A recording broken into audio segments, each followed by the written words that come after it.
See early in this transfer window as they look to avoid another successive season finishing just above the relegation places. Mark McAdam joins me now to take a look through who they're looking to bring in this summer, or who they've already brought in fact.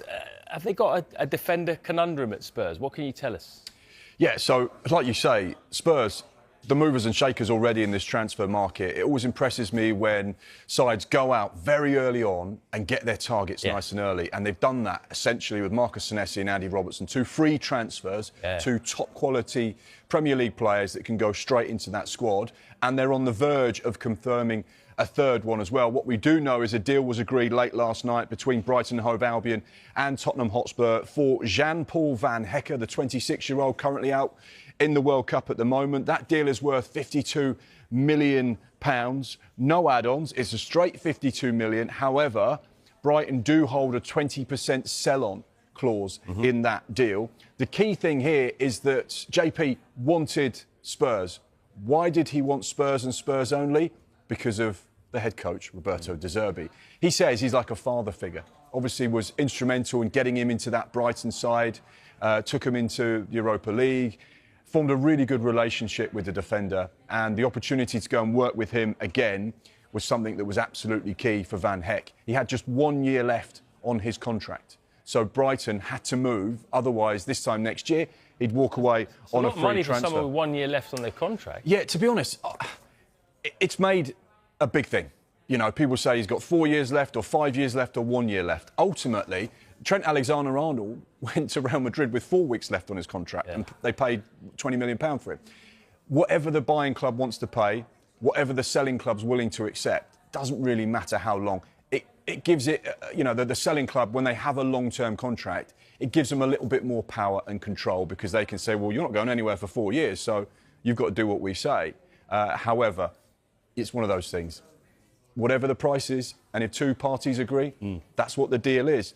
He cost Brighton just £1.8 million. Not bad business, is it? And they sell him for £52 million. Once again, this is another example of how clever and astute and good Brighton are within the transfer market and what they do to generate huge funds. Once again, they'll go and reinvest that into more defenders. The key thing that they're going to miss out on is Van Hecke played 36 out of 38 Premier League games, started 36 games. That's a big piece of their jigsaw they're going to have to find and fill. It's amazing, isn't it, now, Spurs, you look at the defensive options they've got, because they've still got, you know, Romero, Van der Ven's still there. I agree with you. I think Senesi's a great signing. You've seen a lot of him at Bournemouth. But it'd be interesting to see how they deal with all of that. Are they going to sell someone? I mean, are Senesi, Van Hecke, are they coming in to start? Robertson, you presume, is going to be the starting left-back? You'd imagine. This is what's fascinating. They have strength in depth right across centre-back, which historically has been a bit of a problem because they've suffered from injuries and players being out of form.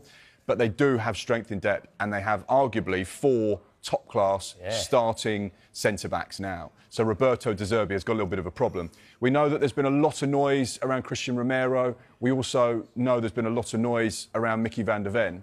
Now, Tottenham will say we don't want to lose any of our top players, and obviously Roberto De Zerbi will have, you know, final say on who goes out the door. But you'd imagine getting players in that position may be the sort of the setup for someone going out of the exit door. But we just have to wait and see what happens. But getting their business done early is certainly a massive positive. Yeah.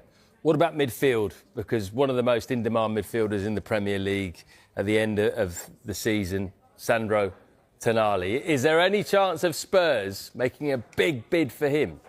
Well, our information is there is very, very firm interest in the player. Sandro Tonali is a key part of Eddie Howe's side. We reported yesterday that there was interest, but no club-to-club talks as of yet. The fact that the interest has come out would maybe suggest there is a feeling from the Sandro Tonali camp that this is a deal that they'd be open to. However, Newcastle will turn around and say, this player is not for sale. You know, and if you were to put a price on his head, we'd be looking for £100 million.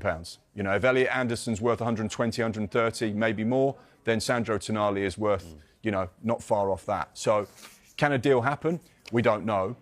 But like you say, when you've got Andy Robertson and Marcus Senesi on a free transfer, suddenly that frees up funds to maybe go big on another player. And what we do know is that the Tottenham hierarchy are absolutely trying to back Roberto De Zerbi over the course of this summer. He came in last season when there was a good chance they could get relegated.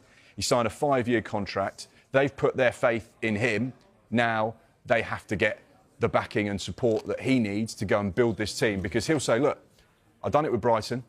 I've managed big clubs. You give me the tools, you give me the players, you give me the squad I want. I'll go and take this team back to the Champions League. But that means you have to back me in the transfer window. And if they were to find the funds to go and purchase someone like Sandro Tonali, who would be a big hitter, then maybe this could be the start of something special for Spurs once again. Since they're going to have a bit of competition, though, with Tonali, Arsenal, Man City possibly. Speaking of Man City, Bernardo Silva. I must admit, I thought he would go to Barcelona when it was announced he was leaving. He's going to Real Madrid. Yeah, there's been a lot of players linked with Barcelona that haven't ended up at Barcelona. Cucurella was one of those players and is now obviously at Real Madrid. 16 major titles at Manchester City. He's incredible, quite simply phenomenal. 6 Premier League titles, huge part of the success of Pep Guardiola. A free transfer at just 31 years old, and now he's going to be linking up with Jose Mourinho. We got confirmation from Real Madrid earlier on today. He's going to be signing a 2-year contract, free transfer, similar to Ibrahima Konate. This is once again more good, solid business. Exceptional footballer, over 100 caps for Portugal. Absolutely is one of those key players in the dressing room. The biggest professional you'll find in the game. He ticks all of those boxes. The fact that there's that Portugal link with Jose Mourinho as well will be nice. Jose factor, you think, would be quite big in bringing in all these players they're linked with? Absolutely. He's a superstar head coach, one of the greatest managers of the modern era. When you look at his silverware haul, now he's got the challenge to try and perhaps do it at a big club once again that he hasn't had for some time, and of course maybe do it in the right style as well. But Bernardo Silva, the footballer he is, will certainly pull the strings through the middle of the park. So that is the right type of signing to play that attractive brand of football that Real Madrid fans expect. Yeah. Cheers, Mark. That's an awesome jacket, by the way. What's that, dusty pink? I think so, yeah. I don't know.